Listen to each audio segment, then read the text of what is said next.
Muy buenas noches. Tenemos hoy la lectura de la liturgia de la palabra del día 20 de agosto de la 20ª semana del tiempo ordinario en su ciclo B. Bueno, como siempre vamos a nuestro misal popular de ediciones paulinas. Veamos, ya tenemos la imagen. Sí. Bueno, 20 de agosto, martes. Celebramos a San Bernardo, abad y doctor de la Iglesia, muy conocido. San Bernardo, también conocido como San Bernardo de Claraval o Clairvaux en francés, ¿no? Que quiere decir valle claro o iluminado. Bueno, San Bernardo es especialísimo, ¿no? Por su poder de convicción en lo que hablaba, cómo lo hablaba, ¿no? Su poder de persuasión, de convicción, ¿no? Que le valió ser llamado doctor melifluo, o sea, boca de miel, ¿no? Em, bueno, tuvo la cualidad de convertir o de llevar a, digamos, a la vida religiosa a sus hermanos, ¿no? 5 hermanos. Su madre, también los 5 son beatos. Su madre, Santa Alicia, es también beata. Una hermana, y si no estoy mal, una cuñada de él, ¿no? Y su esposo, y 2 hijas de la cuñada, o sea, 2 sobrinas. Bueno, caso de él es especialísimo. Tanto así que las novias de sus amigos se cuenta, pues, ¿no? Las novias de los amigos de él cuando él ya empezó y decidió hacerse religioso, monje, le tenían miedo, ¿no? Porque pensaban que se iba a llevar a sus novios al a la vida religiosa, ¿no? Bueno, fundó cerca de 300 monasterios, una cantidad tremenda en esa época. Siglo XI, en Francia. Bueno, San Bernardo también tiene una oración famosísima, ¿no? Que es el Acordaos. Acordaos, oh piadosísima Virgen María. Bueno, también, ¿no? Muy, muy amante de la Santísima Virgen María, muy devoto. Bueno, San Bernardo de Claraval. Veamos, tenemos entonces hoy la primera lectura. Continuamos con la profecía de Ezequiel. En esta oportunidad, el capítulo 28, versículos del 1 al 10. Bueno, entonces nos dice el profeta Ezequiel: me fue dirigida esta palabra del Señor.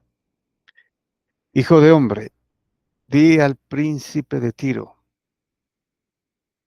esto dice el Señor Dios. Se enalteció tu corazón y dijiste: soy un Dios y estoy sentado en el trono de los dioses en el corazón del mar. Bueno, eso lo dijo el rey de Tiro, que era un país fenicio, ahí a la orilla del Mediterráneo, ¿no? Un importante puerto. Tiro y Sidón. Eh, y pues no se enorgulleció tanto, ¿no? A pesar de que era un instrumento de Dios. Y se hizo una fortuna y tanta riqueza que lo ensoberbeció y se consideró Dios, ¿no? Entonces le dice, continuando con el profeta Ezequiel, le dice: tú que eres hombre y no Dios, pusiste tu corazón como el corazón de Dios. Te dijiste: Si eres más sabio que Daniel, ningún enigma se te resiste. Con tu sabiduría e inteligencia te has hecho una fortuna. Acumulaste tesoros de oro y plata. Con tu gran habilidad para el comercio, acreciste tu fortuna y por tu fortuna te llenaste de presunción. ¿Sí? Es lo que le dice, eh, lo que ha hecho, ¿no? O sea, se envaneció, se ensoberbeció, ¿no? Se creyó Dios. Por toda la fortuna, porque era un puerto importante, ¿no? Del comercio marítimo. Continúa entonces el profeta. Por ello, así dice el Señor Dios, por haber puesto tu corazón como el corazón de Dios, por eso haré venir contra ti extranjeros, los más feroces de entre los pueblos. Desenvainarán sus espadas contra tu brillante sabiduría y profanarán tu belleza. Te hundirás en la fosa y perecerás.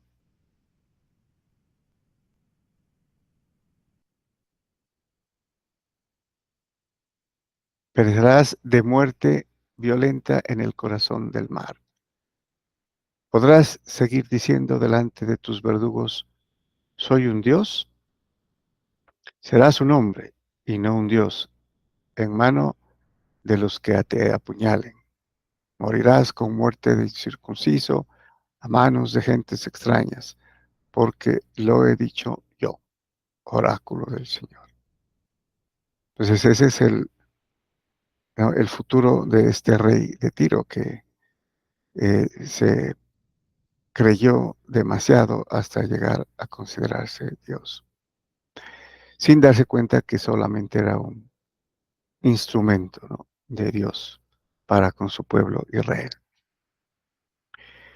Bueno, el Salmo responsorial tenemos unos versos del Deuteronomio, el capítulo 32, versículos del 26 al 38, el 30, el 35, la tercera parte, la primera del 36, las primeras dos partes, cuyo responso es, yo doy la vida, yo doy la muerte y la vida, que Dios es el dueño de la vida, ¿no? Y también la puede quitar. Bueno, aquí obviamente se está dirigiendo a su pueblo, ¿no? A Israel, que sacó de Egipto. El Deuteronomio, recuerden, es el quinto libro del, de la Torá, ¿no? Del Pentateuco, de los primeros 5 libros de los judíos, del Antiguo Testamento. Me dije, los aniquilaría y borraría su memoria de entre los hombres. Si no temiese las burlas del enemigo y la mala interpretación del adversario. No sea que digan, nuestra mano ha vencido. No, es el Señor quien ha hecho todo esto, porque es gente que ha perdido el juicio y que carece de inteligencia. Bueno, esto lo decía en el Deuteronomio porque los eh, reinos enemigos de Israel, ¿no? Que también le sirvieron en su momento como instrumento de castigo, ¿no? Para hacer, para causar en su pueblo, pues, el arrepentimiento, para que se vuelvan y dejen las rebeldías, las idolatrías, ¿no?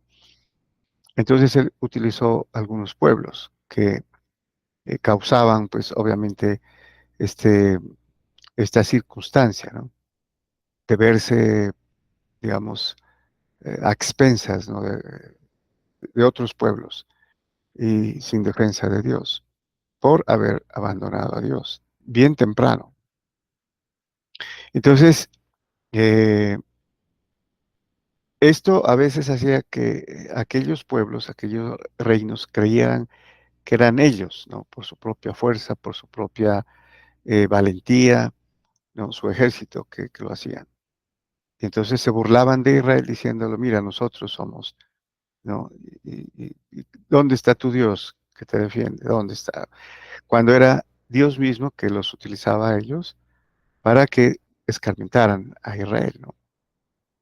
Entonces dice aquí, eh, ¿cómo puede uno perseguir a 1000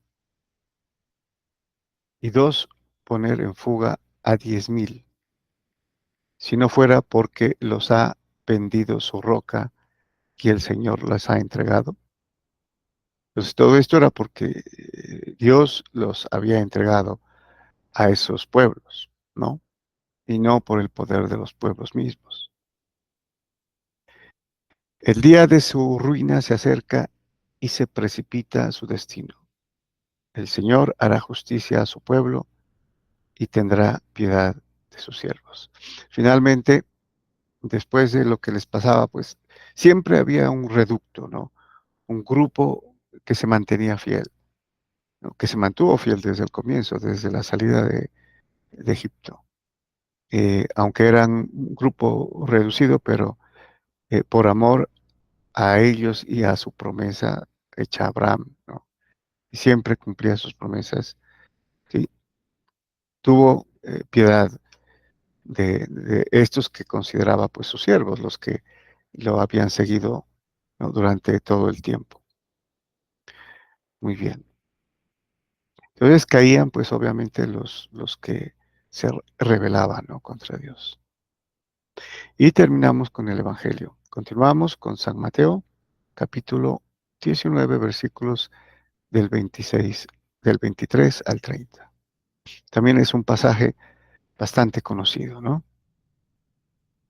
Bueno, nos dice San Mateo, en aquel tiempo Jesús dijo a sus discípulos, en verdad les digo que difícilmente entrará un rico en el reino de los cielos.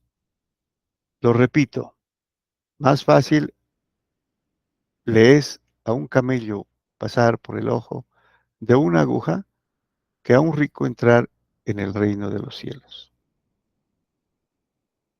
Bueno, em, no estaba mal, o sea, aquí el Señor Jesús se refiere a los ricos, ¿no? Como en el caso del rey de Tiro, que al ser ricos se creían dioses, ¿no? Y la bonanza, lo que él les daba, ¿no? Ellos se ensoberbecían y, y consideraban pues que eso era por su propio mérito, ¿no? Y adoraban las riquezas, ¿sí? Se enceguecían con la riqueza. Entonces aquí les está diciendo a los apóstoles, ¿no? El riesgo que se corre. Entonces, este es un dicho bastante conocido, ¿no? Más fácil le es a un camello pasar por el ojo de una aguja que a un rico entrar en el reino de los cielos. Pero está hablando de dificultad, no está hablando de imposibilidad. Entonces, al oír, los discípulos dijeron espantados, entonces, ¿quién puede salvarse?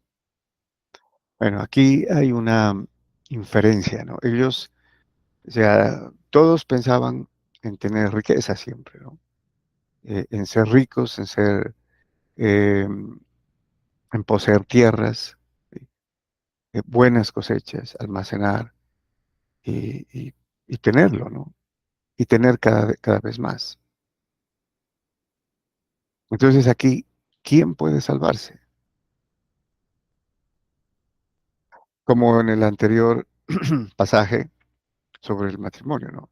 Entonces, ¿a quién le conviene casarse también? Era, ¿no? Sería más o menos, porque ellos tenían una concepción, obviamente, no muy clara del matrimonio. Y aquí sucede lo mismo con la riqueza, ¿no?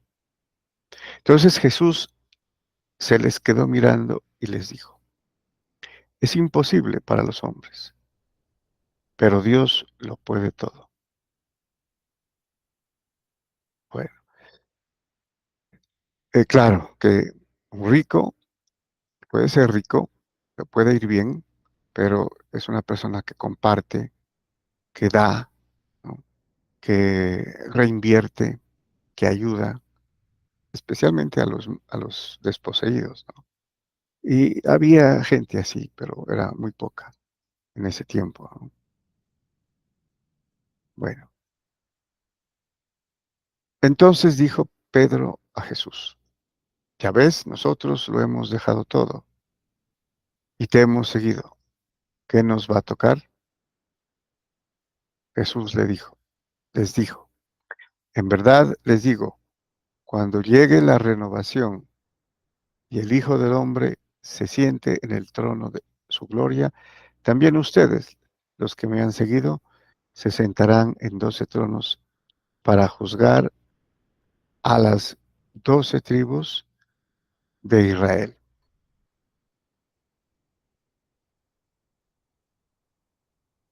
Todo el que por mí deja casa, hermanos o hermanas, padre o madre, hijos o tierras, recibirá 100 veces más y heredará la vida eterna. Aquí viene bien el caso de San Bernardo, ¿no? Que estamos viendo coincidencialmente. Él lo dejó todo, era de una familia noble, ¿no? San Bernardo, pudiente, que tenía eh, propiedades, ¿no? Pero lo dejó e hizo que dejaran, ¿no? También sus hermanos, su mamá, su padre, sus hermanas, sus sobrinas y todos los que convenció. Entonces ellos heredarán la vida eterna. ¿Cuál es la diferencia? La vida terrestre, la vida de riquezas que a veces se ambiciona, de plata o de placeres, de obtener beneficio, esa no nos va a dar la vida eterna. Por eso el peligro de los ricos, ¿no? Sí. O sea, no es problema ser rico si se comparte la riqueza, se, se da. Bueno, muchos primeros serán últimos y muchos últimos primeros. También es un dicho bastante popular, ¿no? Los últimos serán los primeros y los primeros los últimos. Bueno, tiene varias aplicaciones, ¿no? Los primeros aquí estaría más dado a los judíos que fueron el primer pueblo, ¿no? Y si se convierten o si se convierten al Señor, a su Mesías que estaban esperando y que lo negaron, pero vuelven y lo reconsideran, entonces llegarán, ¿no? Serán parte del nuevo pueblo de Dios. Entonces, estos que fueron primeros serán los últimos, pero entrarán. Y muchos últimos primeros, ¿no? A los gentiles, los paganos, que eran siempre em, dejados de últimos, digamos, ¿no? En términos de lo que era y se consideraba el pueblo judío, el pueblo de Israel, que tenía un Dios tan bueno, ¿no? Serán los primeros. Podremos ser los primeros. Bueno, esa es la iglesia, ¿no? El nuevo pueblo de Dios. Muy bien, muchas gracias y bendiciones.